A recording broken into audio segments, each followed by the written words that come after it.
This is Charlie Rose. This is the Astana, Singapore's White House, except it is not a residence. It is a place for meetings. I have come here to meet Kuan Yew. He is the founder of modern Singapore and a man much admired for making his city a prosperous country and an economic power. Although some criticize his methods, he has no regrets for the choices he made to build Singapore. I've interviewed him 3 times. He is 88 now and walks carefully. His beloved wife of 63 years, Chu, died last year. His son is the Prime Minister. The sharpness that made Singapore is very much present. I've come here, like so many others, to talk about the world today, about America and China, about the Middle East and Asia, and about Singapore. He understands life's clock, which makes it a time to look back and to look forward. We begin with the future, which has always been his subject. How do you see it, this Arab Spring? Well, the analysis that I have read, the one I find most credible, was that differentiates between Arab states that have become nations and Arab states that still remain tribal. The ones that have become nations are Morocco, Tunisia, Egypt. I mean, there is an Egyptian nation. Right. There's no Libyan nation. There's multiple tribes. Right. So when these nations change their leadership, a nation remains and a new leadership emerges, not tribal. Whether it's military dictator or dictatorship or a civilian with a military behind it, that's to be seen. You will not see democracy taking root because there's no history of counting votes. So what will happen? Oh, just back to status quo with a new team. But do you think that these revolutions can be hijacked, whether it's Egypt or whether it's hijacked by whom? By people who are on the side of the protesters, or by people like, in Egypt's case, whether the Muslim Brotherhood will do well in the elections? And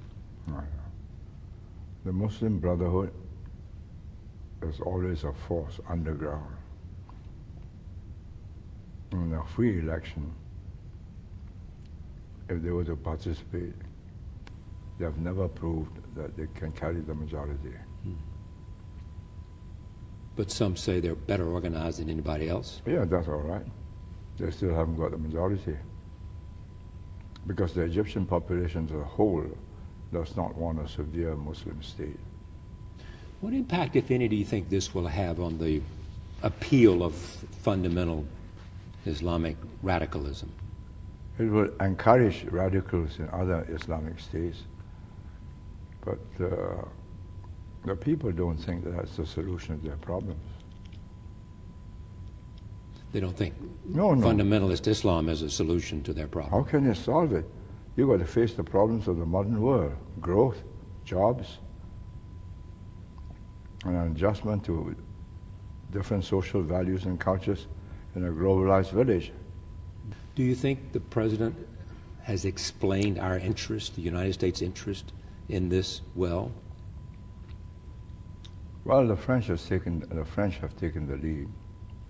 They know the area well. Sarkozy has, I think, very courageously gone ahead regardless of what the U.S. was willing to do. By recognizing the rebel? Yes. I think he knows that if Gaddafi stays there, he'd have no end of problems with Libya. They can't let Gaddafi stay, can they? But they've made him a war criminal.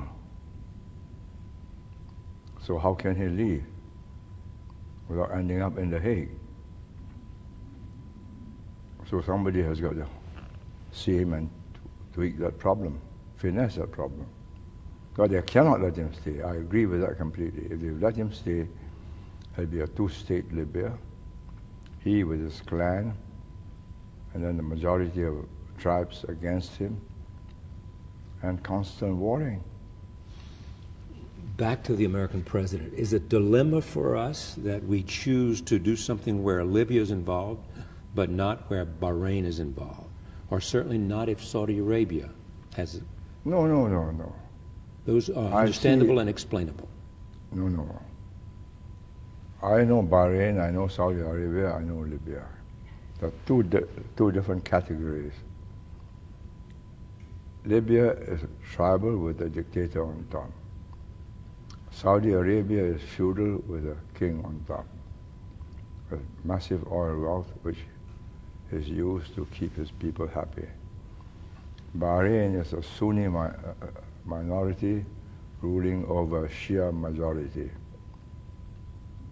And the Shias confronted the Sunni rulers, wanted, with the encouragement of Iran, to get a bigger share of power, which will have repercussions on Saudi Arabia because the oil wells to the east are all Shias.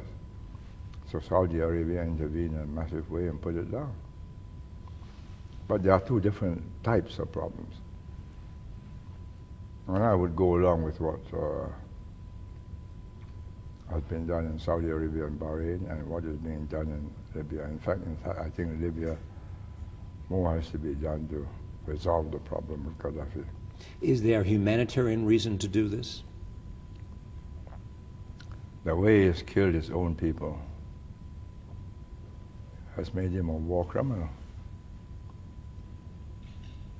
I mean, he's been branded a war criminal. So he has no choice but to fight to the end? That's right. There's no way he can buy his way out or anything else?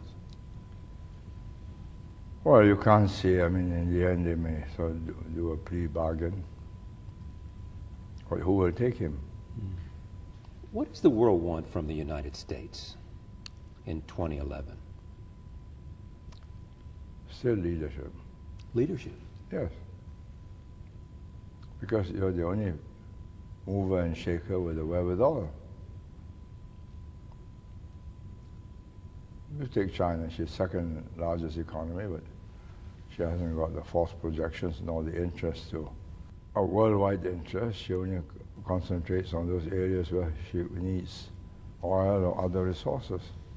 Yeah, but you have said that China's intent is to be the greatest power in the world. There's no doubts about that, but it may take them more than 10 years. How long? But you've said they'll do it, they'll be the world's greatest economic power in 20 years. But that doesn't make them a technological power in 20 years. They'll still be behind the U.S. Yes, they put up a stealth fighter, but they put a man into space. That's prodigious effort on their part. Is the face-off between China and the United States going to come primarily in the Pacific? No, is that where the struggle will be? I don't think there'll be a face-off in the sense of a conflict. I don't mean a military conflict, but No. I mean a struggle for... A struggle for influence, yes. I think it will be a subdued struggle because the Chinese need the U.S. Chinese need U.S. markets, need U.S. technology, needs to have a student go to the U.S. to study U.S. ways and means of doing business so that they can improve their law. That is going to take them 10, 20, 30 years. So if they quarrel with the U.S. and become bitter enemies, all that information and all that technological capabilities will be cut off from them. So it will be maintained at a level which allows them to still tap the U.S. You knew Deng Xiaoping well. What would he be doing today? Would he be any different than Hu Jintao? I cannot say, I mean, because Deng Xiaoping was of a different generation, and what he says goes. I mean, the journalists will not question him. Our political leaders will not question him. He's supreme. Hu Jintao is not supreme. Yeah. So he's got to have a consensus. You know what fascinates me about the Chinese is that I read that Deng Xiaoping pretty much dictated his successors and even chose Hu Jintao. Yeah, because Hu Jintao put down the rebellion in Tibet. That was effectively, and that impressed Deng Xiaoping. But Jiang Zemin did not want. Hu Jintao. Well, Jiang Zemin had other ideas. He wanted somebody more like him. How would you define more like him? Well, more urbane, more savoir-faire, and able to present China to the world with a friendly face, which Hu Jintao is hard put to do because it's Why? It's late, you know, it's a bit wooden. I mean, he keeps this perpetual smile. You don't know whether it's a smile of disdain or a smile of assent. It is of a different character altogether. Who do you like in the Chinese leadership today? I like them all, I have to. You have to. Yeah. But of all the Chinese leaders, Today. the one I like to do business with is Wang Qishan. I thought you'd say that. There is talk that he may stay on even though he's 65. Well, if I were them, I'd keep him on. They haven't got anybody near him. Practical, hard-headed, humorous, quick repartee, and makes the right decisions from the Chinese point of view. And he's had some successes, the Beijing Olympics and, Yes. and other things. Yeah. You think they'll keep him on? You'll give him a... Well, if I were them, I'd keep him on because he's outstanding. You think state capitalism will be the model for the future? The economic model for the future? For China? For many countries that might want to follow China? No. State capitalism is not as effective as private capitalism. Would you stay awake till 2, 3 o'clock in the morning if it's not your company at stake with the latest oil crisis? No. So you wake up tomorrow morning knowing that your salary is intact. And if it's your capital and your shares, your stakes involved, and the other stakeholders also make sure that you're on the ball or they remove you, you've got to stay focused. So I believe very strongly that private capitalism easily outdoes state capitalism. Define what Singapore has. More and more private capitalism. More we and more. started off with state capitalism because we did not have the entrepreneurs. Our entrepreneurs were traders, and traders have no capital and do not have the foresight or the capability to sink in capital for many years before a return comes in. So the state sent out its best officers who were entrepreneurial and started off. National Shipping Line, Neptune Oriental Lines, Singapore Airlines, we have privatized them. Singapore has a very good relationship with China. One, there's a long history. Deng Xiaoping came here to see what you were doing and sent a lot of Chinese over here to, as you have described to me in other conversations. How about your neighbors? How about Malaysia? Well, they want to make friends with the Chinese too. And they're learning Chinese and using that Chinese to learn to be the front runners. How about South Korea? South Koreans are the biggest student population in China now. Biggest student population in China. Yeah, because their parents are opening companies there and they got to understand the Chinese psyche and the language and the network. So the South Koreans are sending their students to China, and the Chinese are sending their students to America. And elsewhere. And elsewhere, Europe. No. South Korea. How about Indonesia? Indonesia depends on the Indonesian Chinese who go to China on their behalf. Vietnam. Now, Vietnam is a special case. It's a long history of non-friendliness, and they are chary of the Chinese, and they're not charity, just for political reasons. I mean, you take motorbikes, for instance. If they have free trade agreement with China, their motorbike industry will be wiped out. The Chinese motorbikes will be cheaper and better. So they can't have a free trade agreement? No. Not only can they not have a free trade agreement, they cannot really get close to China. Are most of the countries in the Asian region scared of China? Wary of China? Wary, I would say, is the problem, is the word, not scared. Wary in that if you know you will take a step which hurts their core interest, that'll be retribution. What they would do is shut off their markets to your surely. goods. That's the least they can do. That's the least. What else?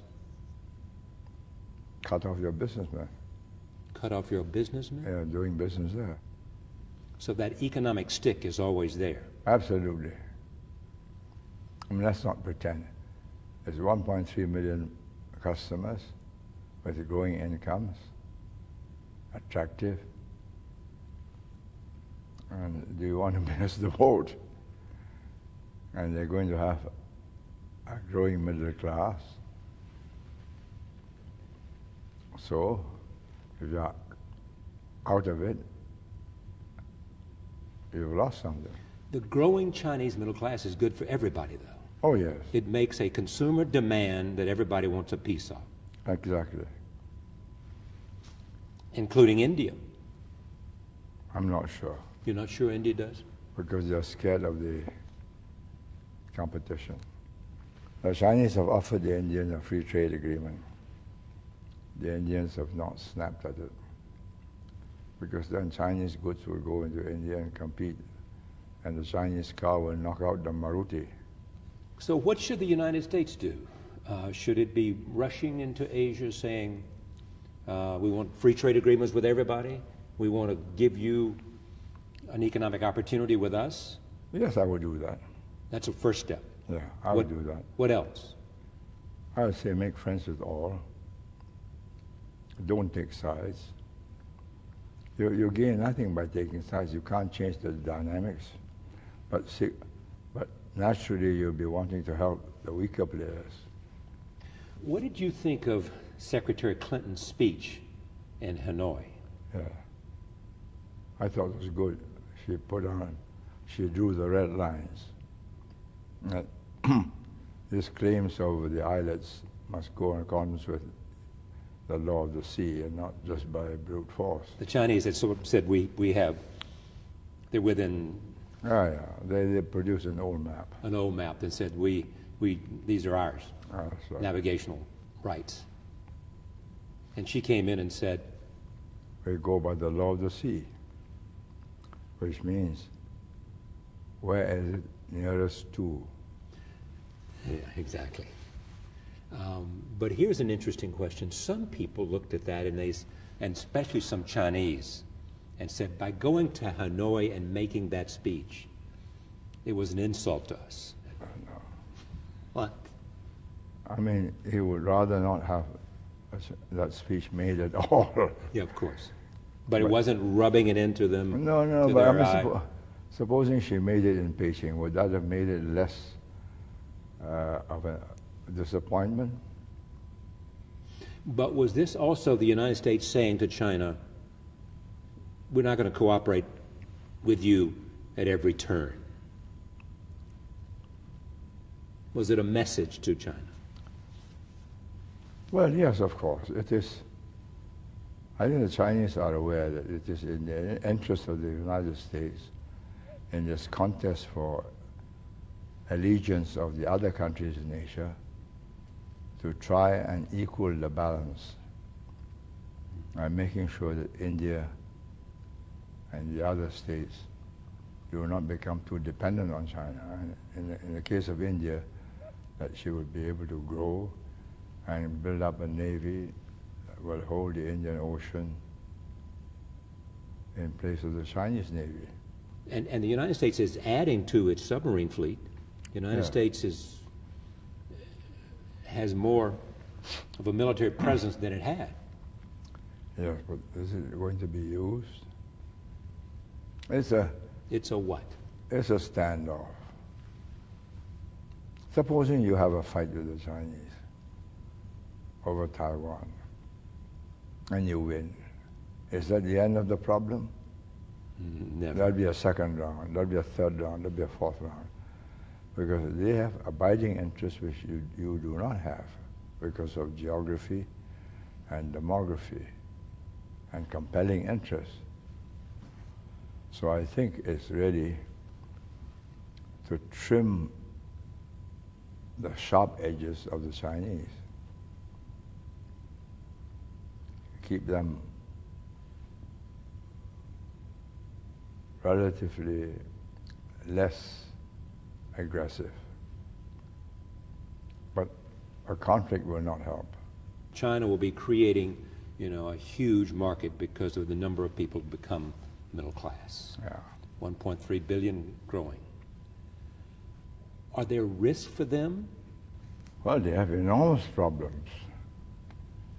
A disparity in incomes between the coastal cities and the inland provinces, disparity in incomes between the people who are at the top in the coastal cities and the people at the bottom of the coastal cities. Rapid growth leads to this very big Gini coefficients. And they've got to watch that carefully, or they might get severe discontent and civil disorder. Could an Arab Spring come to China? Not likely. Public security is so comprehensive and tight. They call this a velvet revolution. When it took place in the Arab world, and somebody put it on Facebook and said, let's gather. But they were put down before anybody could gather anywhere.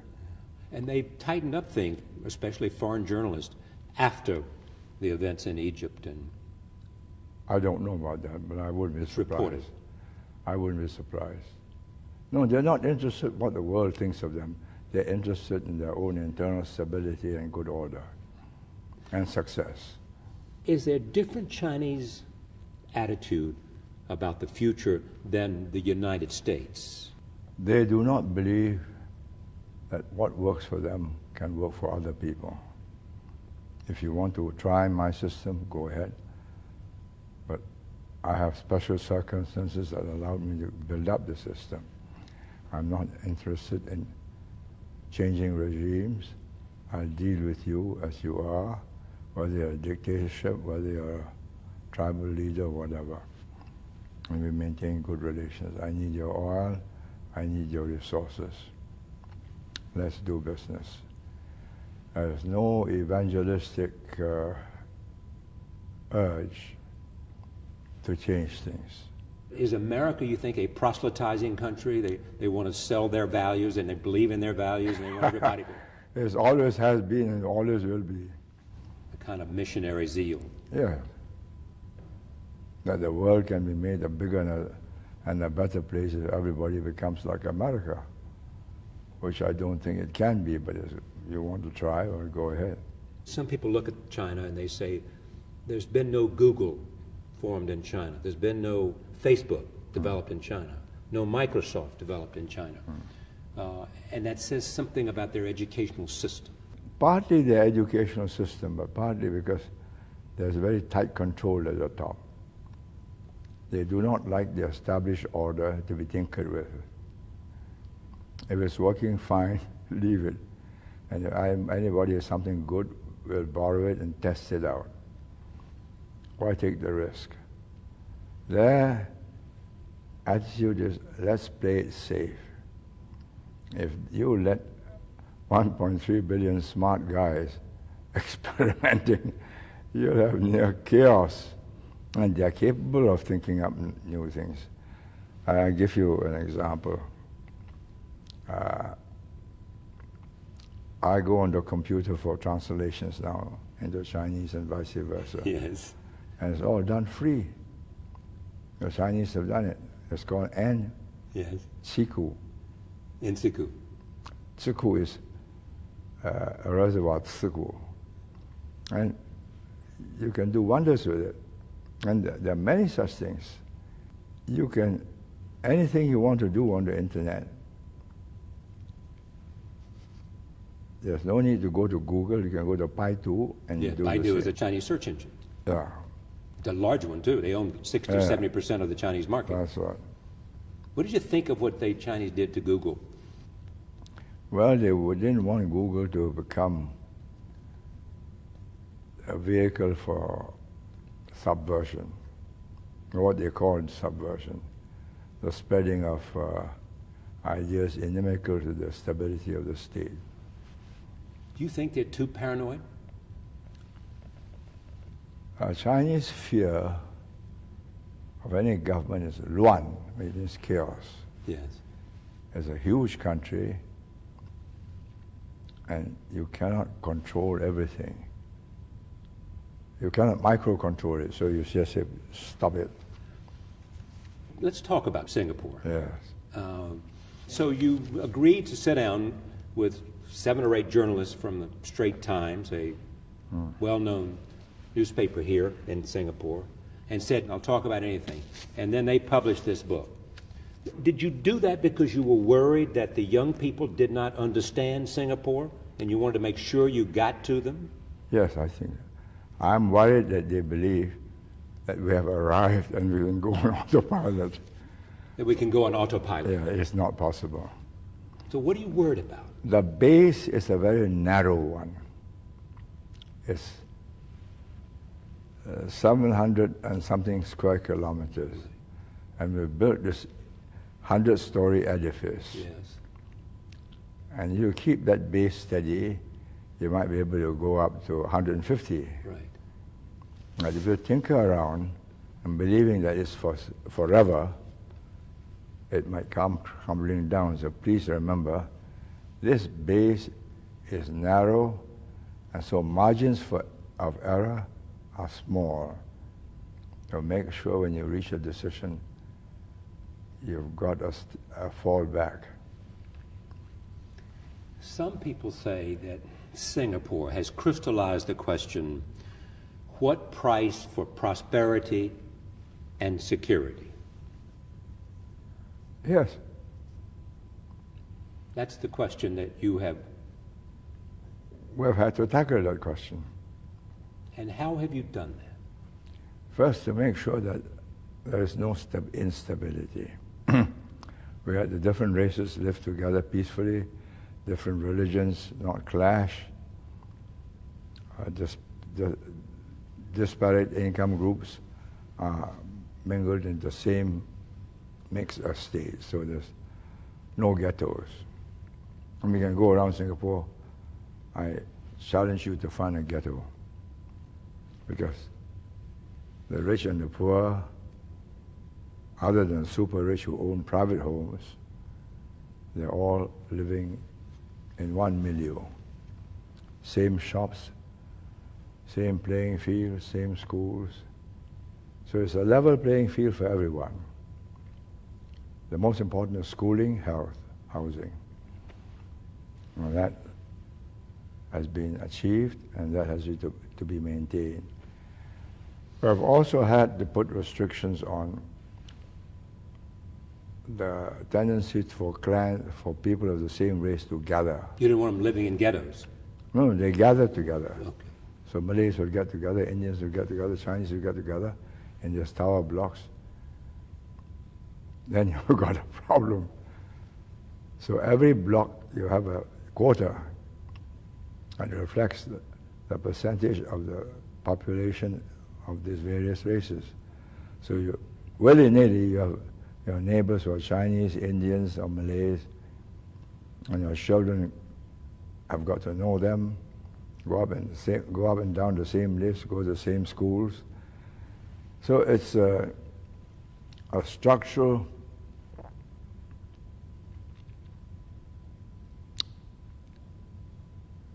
device, a social device, a social structure that forces you to understand the different races and make you coexist together. Where did you get these political ideas of yours?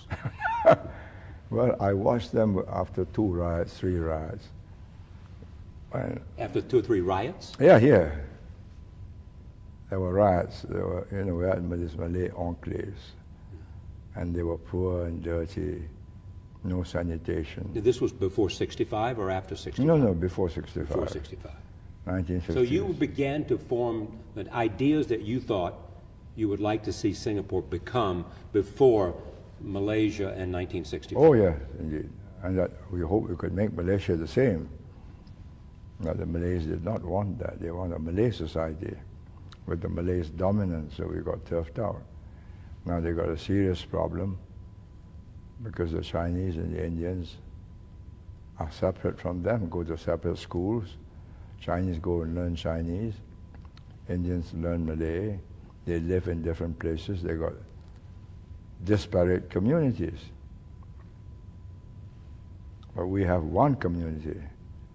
One, I'm not saying we are one nation yet, but we are one society. And you have made speeches, including in this year, promoting the idea of the kind of social cohesion of multiple parties from multiple ethnic. Yes. Without that, you get no progress. If you're fighting each other all the time, how can you get progress?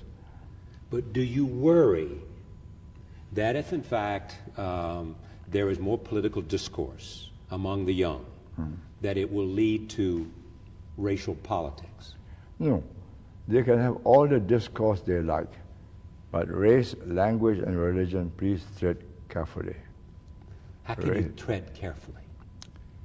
You know that these are sensitive issues, and you don't want to stir up a hornet's nest. Now, I said in that book that I think the Malays, the Muslims, should be relaxed and eat together with the others. And it created a firestorm, and your son said the prime minister differed with you. That's right. So were you right, or was your son right? He has to be right because he's the prime minister. But you ask the average person in the street whether what I've said is true. And they would say? You ask them. You were born of a well-to-do family, or? Well, we weren't poor. Okay. You went to Cambridge to law school. Yeah. Did you then think that you wanted to go into politics? Yes, because I saw no reason why the British should run the place. I competed with them. I knew them as a society. And I think given the chance, we would do better because we know the people better than they do. So you joined and helped be part of an anti-colonialist People's Party. And we have done better than the British ever did because we mixed up the people and combined. The British kept us segregated from the time Stamford Raffles built the place. He marked out areas. Chinese live here, Malays lived here, Indians lived here, Arabs lived here. In the 19th century, they were very disparate peoples and he didn't want riots. So he segregated them. But I've got to make one society out of these people. I've got to get them to understand each other, even if they don't like each other. And that's why you think it's fragile? Yes, of course. It's not inside, it's not in the DNA yet. It's enforced by sheer living conditions, physical living conditions, and everyday intermingling. Same schools, same playing fields, same shopping centers, same neighbors. When you were at Cambridge, you met and married your remarkable wife who died in October. She was a political partner of yours in a sense? Yes. She edited and listened and helped you with the speeches and everything else? Yes, she corrected my drafts. You know, I'm busy, I dictated. She'll correct it. And she actually raised a family too. Yeah. You have described yourself as a kept man. Which I was, because she was earning more money than I did. As a lawyer. Yeah. She was with you in 1965. Yeah. When you actually cried on television. Yeah. What were you crying about? I cried because an idea, an ideal was shattered. That we could have a non-racial society in Malaysia and Singapore. And we had already made moves and mobilized a large part of the population there, Chinese, Indians, and some Malays, into standing and working for a Malaysian Malaysia, and they turfed us out. That was the end of our enterprise. And so you were crying over the anguish that what might have been couldn't be. Yeah, and I had to leave behind all the people that mobilized. They were left leaderless. Did you dream it could be what it is today? Not in the actual form it is, because the forms have been, the physical landscape has been the result of technological improvements imported from outside. It's the globalized village that allowed us, to have marina sands and ballet and all that, all the rest of it. But that we have an intermingled population, one society, that was planned. That was the aim. And it's still work in progress, but we should continue that work. Someone said that you built a first-class oasis in a third world region, and you've been praised for your efficiency and incorruptibility, but you have been accused by human rights groups of limiting political freedom and intimidating through libel lawsuits. How can you intimidate through libel lawsuits? It's ridiculous. Lawyers will tell you it's either a libel, in which case I can win the case, or it's not a libel, in which case a judge will throw it out and I have to pay damages. Yeah, but you're perfectly prepared to be a litigious fellow. Yes. Rather than have to knock him down politically. I go to court and says, I'm here, cross-examine me. As the plaintiff, I'm saying that what you said was a packet of lies. Here I am now. Put me to cross-examination. You have also said that while you might have done things in retrospect that you shouldn't have done, you always did them for the honorable reasons. From time looking back, there are things which I think I might have done better. Like?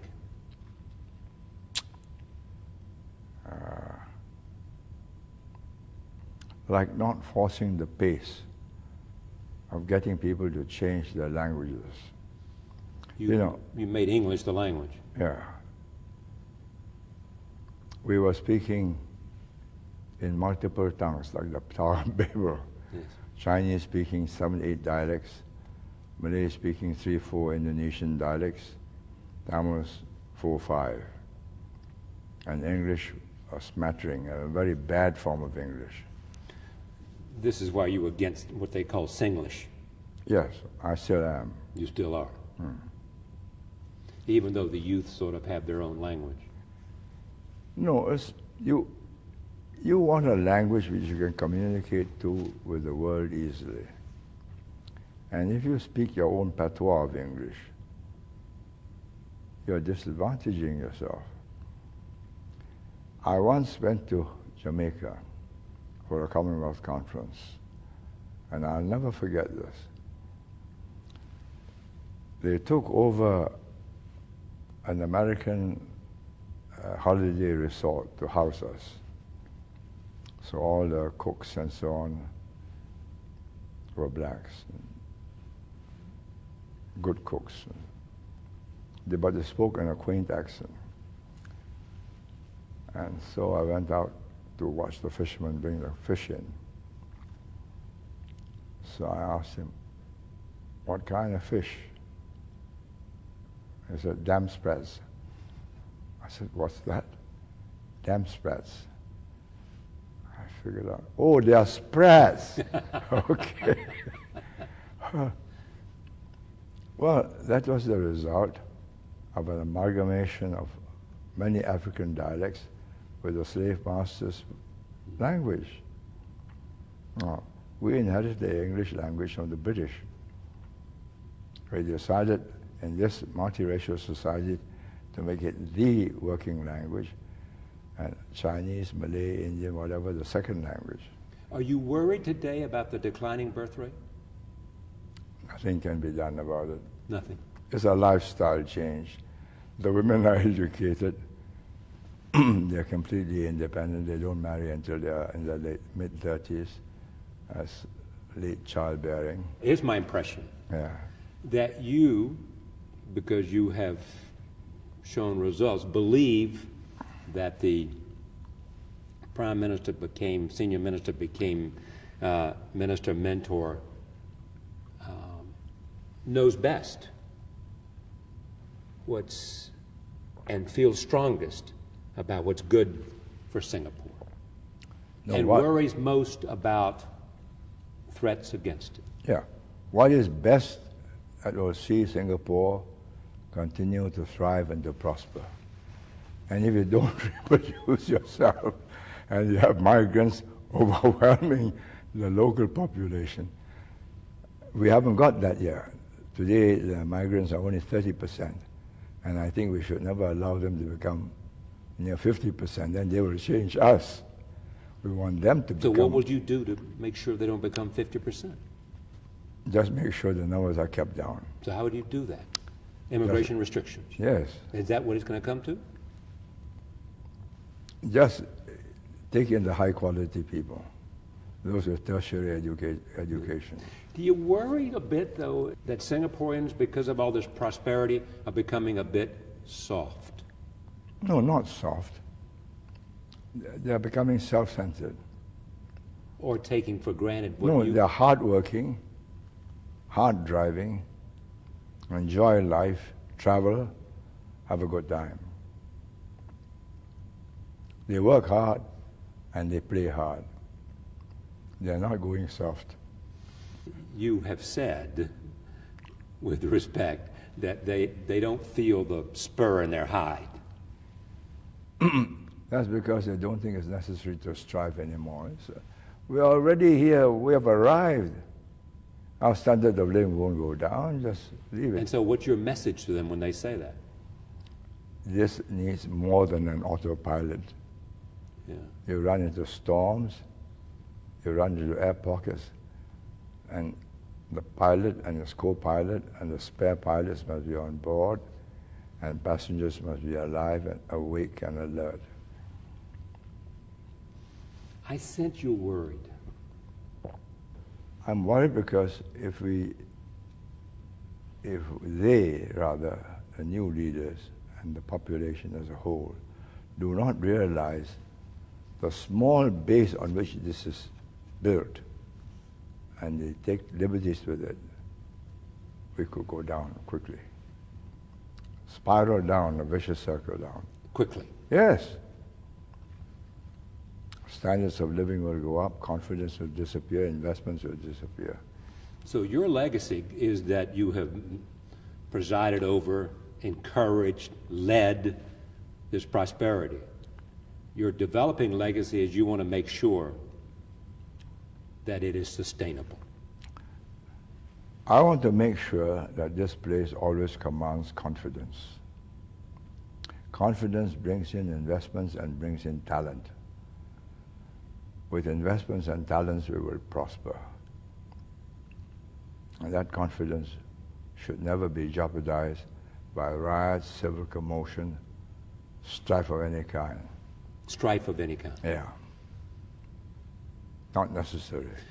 Can Singapore, will Singapore have, and can it, under what you want to see, a true democracy?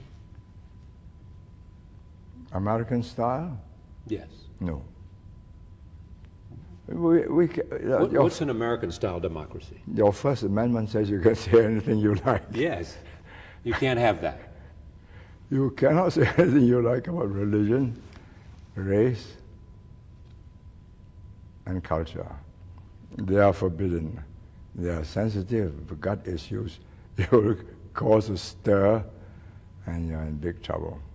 So that's the price you pay for prosperity and security. No. Those are no-go areas. They're what? No-go areas, red lines. No-go areas. You can't go there. Yeah. Do you wish you'd had a bigger fishbowl to achieve your miracle in? Did you? This is a small island. It's 40 minutes from one end to the other.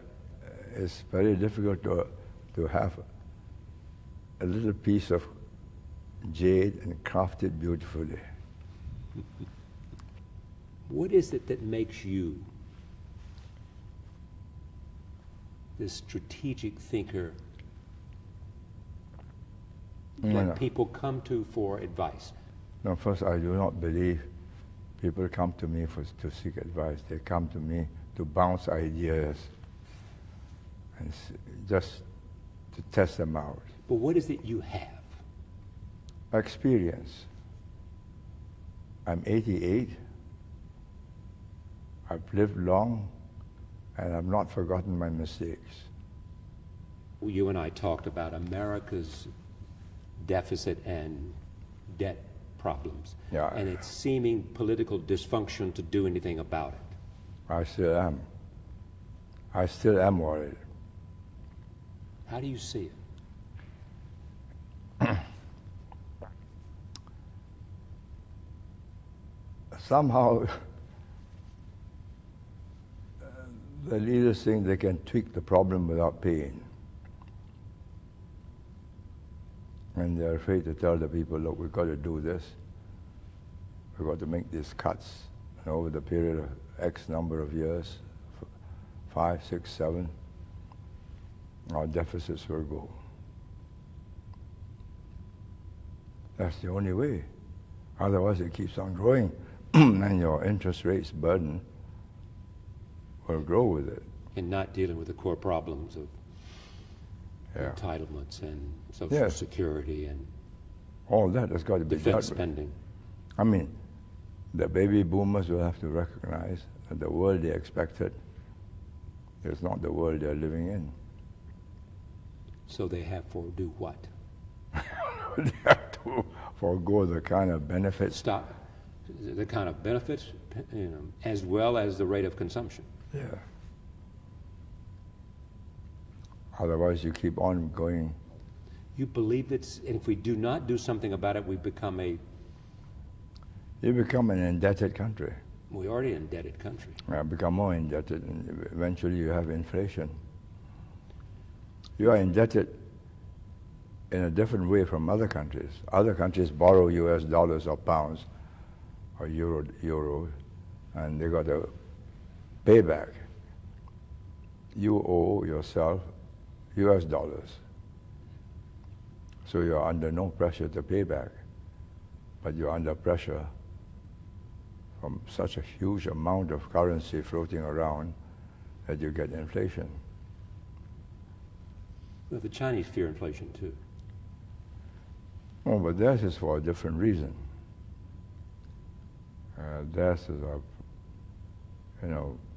property prices, sectional imbalances. Should the United States be worried about the fact that the Chinese hold so much debt, of our debt, and therefore, I think Secretary Clinton has said, it's hard to negotiate with your banker. Yes, but because your banker has such a large stake in you, he can't afford to see you go down. Yes. It works two ways, and they know that. Is it possible that the United States and China will find a way to cooperate on all these huge issues like climate and environment and other big transnational issues? Yes, I think so, but not completely. I mean, you take climate. They know that if the glaciers in the Tibetan highlands disappear, the rivers will go seasonal.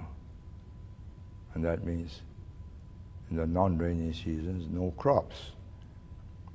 So they've got to do something about it. Just for their own domestic interests. But can they stop building 2 coal power stations a day? Because that's the energy they need.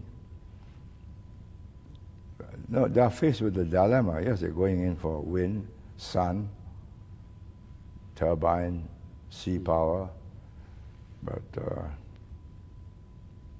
they see growth as essential, 8%, to keep the momentum and the unemployment down. So it would be 8%, not double digit.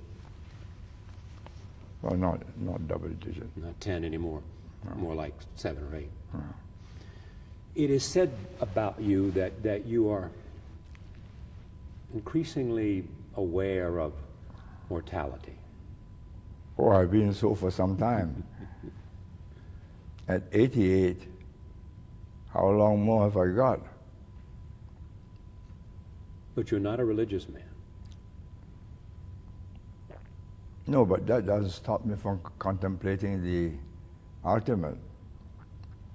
And what do you think when you contemplate it?